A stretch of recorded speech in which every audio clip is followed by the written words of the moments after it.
Welcome students. In today's class we are going to find the relation between velocity, frequency and wavelength. So basically the formula for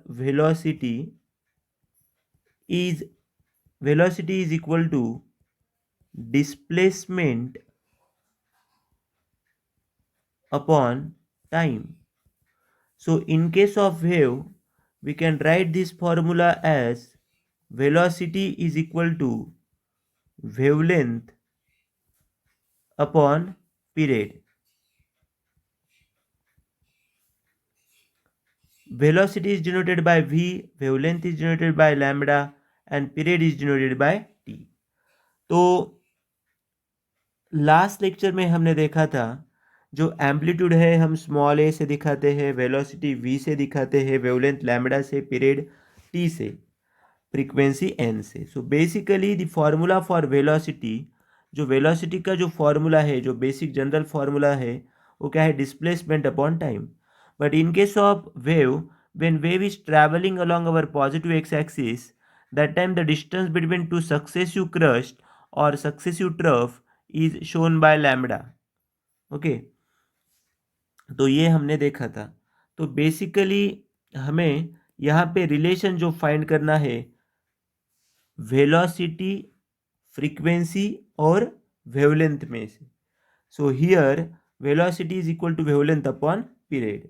So now you can write this formula as 1 by t into lambda. Okay हमने यहाँ पे 1 by t को और lambda को अलग अलग दिखाया है. तो ये जो 1 by t है ये होती है फ्रीक्वेंसी और यहाँ पे है मल्टीप्लिकेशन में लैम्बडा. ओके फ्रीक्वेंसी हमने स्मॉल एन से डिनोट की है और वेलोसिटी v से.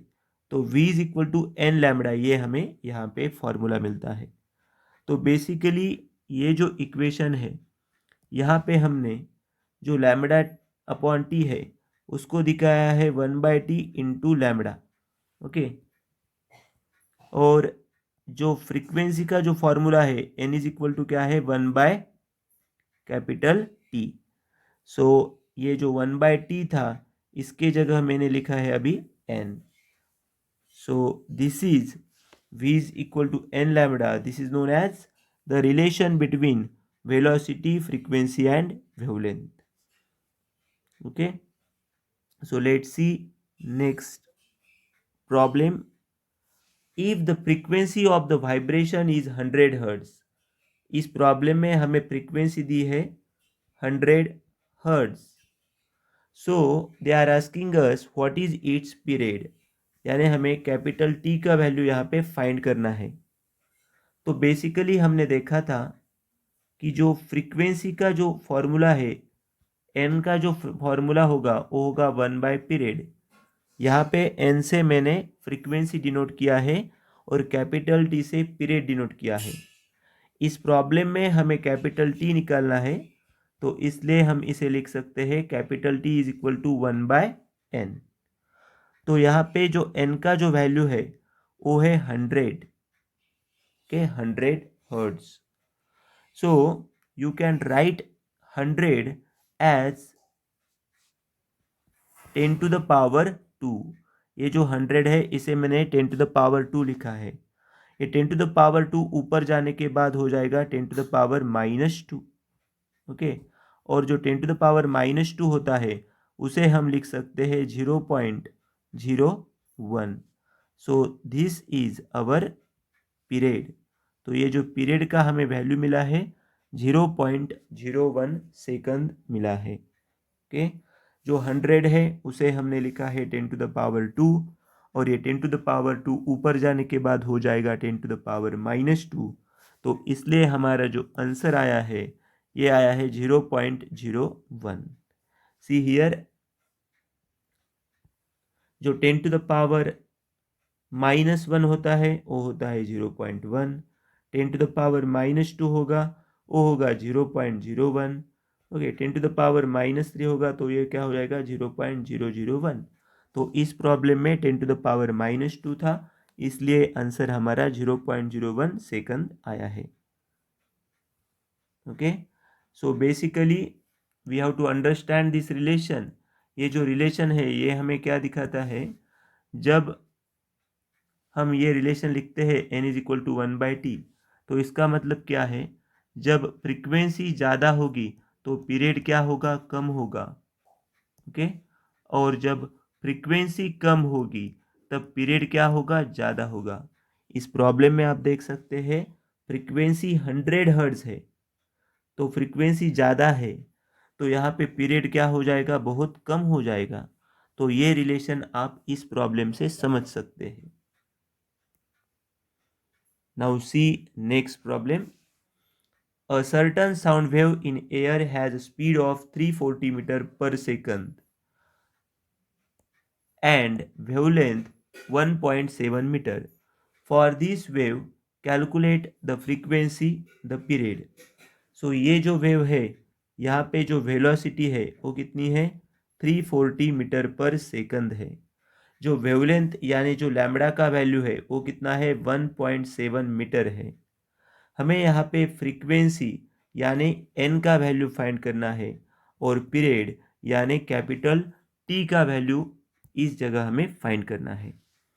सी हियर, ये जो फ्रीक्वेंसी है, फ्रीक्वेंसी का फॉर्मूला हमें मालूम है। क्या है formula, n is equal to 1/t, लेकिन यहाँ पे टी मालूम नहीं हमें, तो हम जो जनरल रिलेशन है v is equal to N lambda यहाँ पे यूज कर सकते हैं।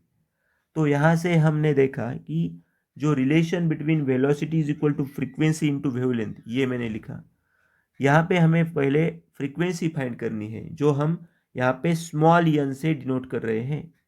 तो एन इज इक्वल टू हो जाएगा v बाय लैम्बडा। तो यहाँ पे वैल्यू सब्स्टिट्यूट करेंगे हम। v का वैल्यू है 340 और जो लैम्बडा का वैल्यू है वो है 1.7। तो इसे मैं लिख सकता हूँ 3400 डिवाइडेड बाय 17।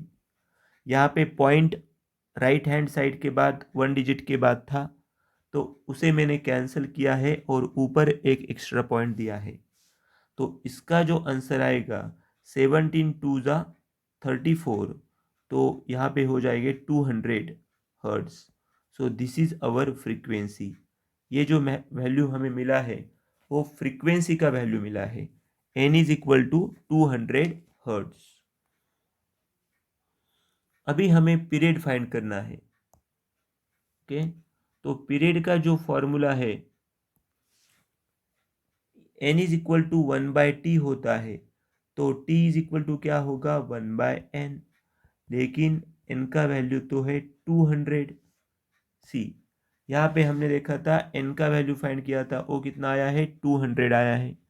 तो अभी हमें फ्रीक्वेंसी यानी n का वैल्यू 200 मिला है। ओके, उसके बाद हमें पीरियड का यानी t का वैल्यू फाइंड करना है। तो ये तो बहुत ही इजी हो गया अभी। तो 1/200 हमने इसे लिखा है। तो 1/200 को हम जब सॉल्व करेंगे तो आप इसे लिख सकते हैं 1/2 इंटू 10⁻²। ओके, बिकॉज 200 को ही हम लिख सकते हैं 2 इंटू 10⁻² लिख सकते हैं। जब ये 10⁻² ऊपर जाएगा तो ये हो जाएगा 10⁻⁻²। और यहाँ पे अभी बाकी है 1/2। 1/2 होता है 0.5, तो 0.5 इंटू 10⁻⁻², ये हमें पीरियड का वैल्यू मिला है। ओके, तो इसे आप लिख सकते हैं 0.05 सेकंड। तो इस तरह से हमें इसका आंसर मिला है 0.05 सेकंड। ओके, तो इस प्रॉब्लम में हमें n का वैल्यू फाइंड करना था और कैपिटल T का वैल्यू फाइंड करना था।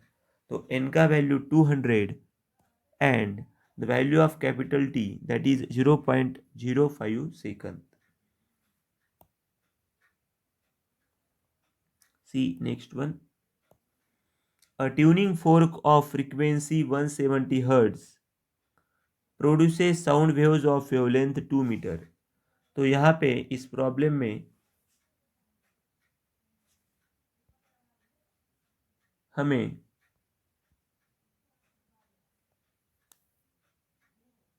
ओके, तो इस जो प्रॉब्लम है, इस प्रॉब्लम में हमें यहाँ पे जो फाइंड करना है, सी हियर, फ्रीक्वेंसी दिया है हमें, क्या दिया है, फ्रीक्वेंसी। तो जो n का वैल्यू है वो दिया है 170 hertz. Produces sound waves of wavelength 2 metre. जो लैम्बडा का जो वैल्यू हमें दिया है वो कितना दिया है, 2 metre. Calculate speed of sound.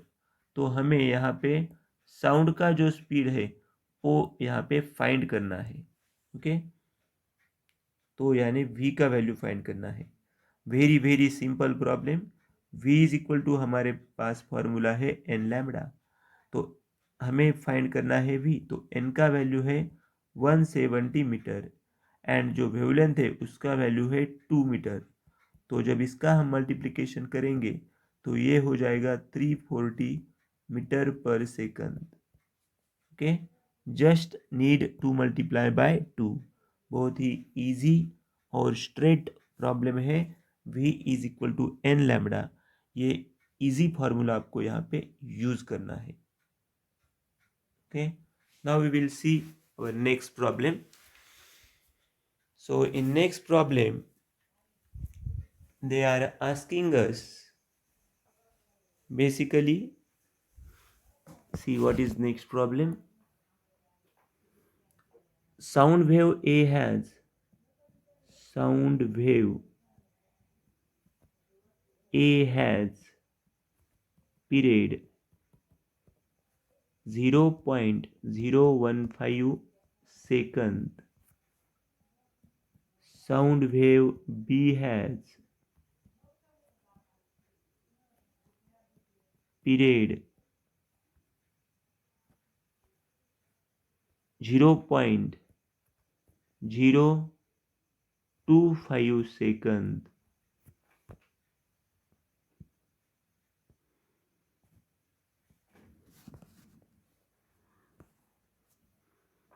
Okay, which sound has greater frequency,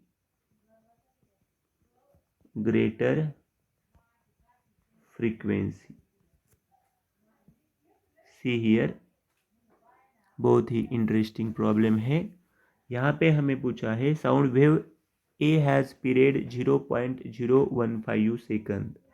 तो हम लिख सकते हैं जो टी ए का वैल्यू हमें दिया है 0.015 सेकंड, उसी तरह से जो बी वेव है उसका जो वैल्यू हमें दिया है 0.025 second. Which sound has greater frequency, यानी हमें पूछा है कौन से साउंड की फ्रीक्वेंसी ज़्यादा होगी। तो ये इस प्रॉब्लम में आप देख सकते हैं जो हमारे पास रिलेशन है, what is our relation, n is equal to 1/t। So यहाँ पे आप देख सकते हैं जब फ्रीक्वेंसी ज़्यादा होगी तो पीरियड कम होगा, और जब पीरियड ज़्यादा होगा तो फ्रीक्वेंसी कम होगी। यहाँ पे हम देख सकते हैं जो टी ए और टी बी का वैल्यू है उसे आप कंपेयर कर सकते हैं, कौन सा वैल्यू ज़्यादा है। तो यहाँ पे जो टी बी का वैल्यू है वो क्या है, ज़्यादा है, 0.025 है वो। तो हम यहाँ पे कह सकते हैं कि the period of B wave is greater than period of A wave, so the T B is greater than T A, ये हमने यहाँ पे लिखा है। तो इस वजह से हम लिख सकते हैं n A is greater than n B, क्योंकि यहाँ पे क्या है, इन्वर्सली प्रोपोर्शनल है, व्यस्त है। जब टी ए का वैल्यू टी बी से कम होगा तो एन ए का वैल्यू एन बी से क्या होगा, ज़्यादा होगा। तो ये डायरेक्टली इस तरह से आप इस तरह के प्रॉब्लम का आंसर फाइंड कर सकते हैं। Okay, so now we will see our next problem. Okay,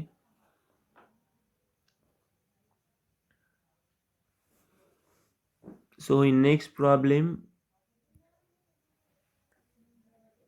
you can see here the human ear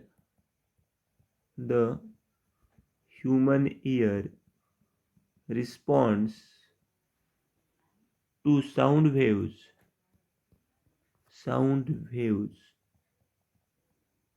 of frequencies in the range of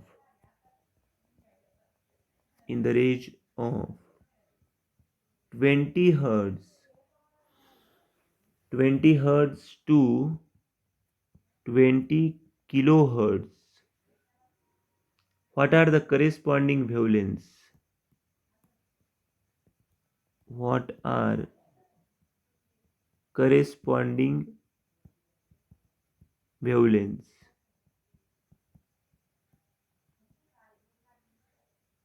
If the speed of sound in air, if the speed of sound in air is 330 meter per second. See here. The human ear responds to sound waves of frequencies in the range of 20 Hz to 20 kHz. What are the corresponding wavelengths if the speed of sound in air is 330 metre per second? तो ये जो problem है इसमें हमें lambda 1 और lambda 2 की जो values है वो फाइंड करनी है. ओके, तो पहले हम देखेंगे यहाँ पे दिया क्या है. The human ear responds to sound waves of frequencies in the range 20 hertz to 20 kilo hertz. तो जो N1 का जो वैल्यू है उसे हम लिखेंगे 20 हर्ट्ज और जो N2 का वैल्यू है वो है 20 किलो हर्ट्ज. सी, जब भी K आता है तब आप लिखेंगे 10 to the power 3 यानी 3 जीरो हमें बढ़ाने होंगे. Okay, see here. तो यहाँ पे हमें दिया था 20 किलो हर्ट्ज. तो 20 किलो हर्ट्ज को हमने हर्ट्ज में कन्वर्ट करते समय 3 जीरो बढ़ाए हैं. किलो मीन्स 1000, तो हमने 1000 से मल्टीप्लाई किया है. तो हमें फाइंड क्या करना है. Basically they are also given us velocity of the sound that is 330 metre per second. तो इस प्रॉब्लम में हमें फाइंड क्या करना है, व्हाट आर करेस्पॉन्डिंग वेवलेंथ्स. तो हमें लैम्बडा 1 और लैम्बडा 2 का वैल्यू फाइंड करना है. तो बहुत ही इजी प्रॉब्लम है. तो आप अभी यहाँ पे देख सकते हैं हमारे पास फॉर्मूला है V is equal to N lambda.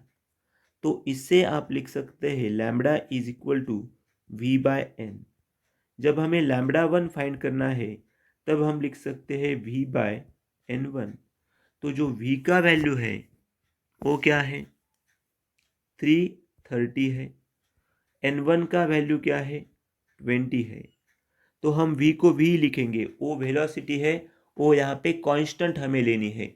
यानी दोनों केस में हमें V ही लेना है. तो यहाँ पे 330 डिवाइडेड बाय 2 हो जाएगा.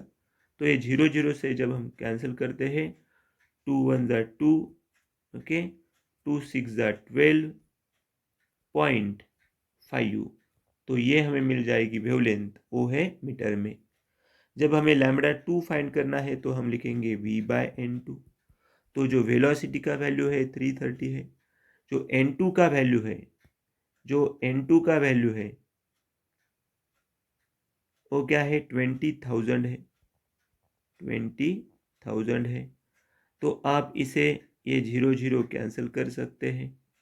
ओके, यहाँ पे लिख सकते हैं 33 divided by 2 into 10 to the power 3. Okay, तो जब 33 डिवाइडेड बाय 2 अभी हमने किया तो इसका हमें आंसर कितना मिला, 16.5 मिला. तो यहाँ पे भी 33 डिवाइडेड बाय 2 है, तो इसका भी आंसर हमें सेम मिलेगा. तो आप लिख सकते हैं 33 डिवाइडेड बाय 2 का आंसर 16.5. 10 टू द पावर 3 ऊपर जाएगा तो ये हो जाएगा 10 टू द पावर -3 और इसका जो यूनिट हो जाएगा वो हो जाएगा मीटर. तो इस तरह से हमने आज जो भी प्रॉब्लम सॉल्व किए हैं तो बेसिक हमने जो अभी तक देखा है उससे रिलेटेड ये प्रॉब्लम सॉल्व किए हैं. ओके, तो उसमें आपने देखा कि यहाँ पे हम लिख सकते हैं जो फॉर्मूले हमने यूज़ किए हैं V is equal to N lambda. तो n is equal to V by lambda और lambda is equal to V by N. और दूसरा हमने देखा था जो हमारे पास एक रिलेशन है n is equal to 1/t, तो t इज इक्वल टू हम लिख सकते हैं 1/n। तो इस तरह से आपको ये जो सिंपल कंसेप्ट्स थे साउंड के बारे में ये हमने डिस्कस किया है।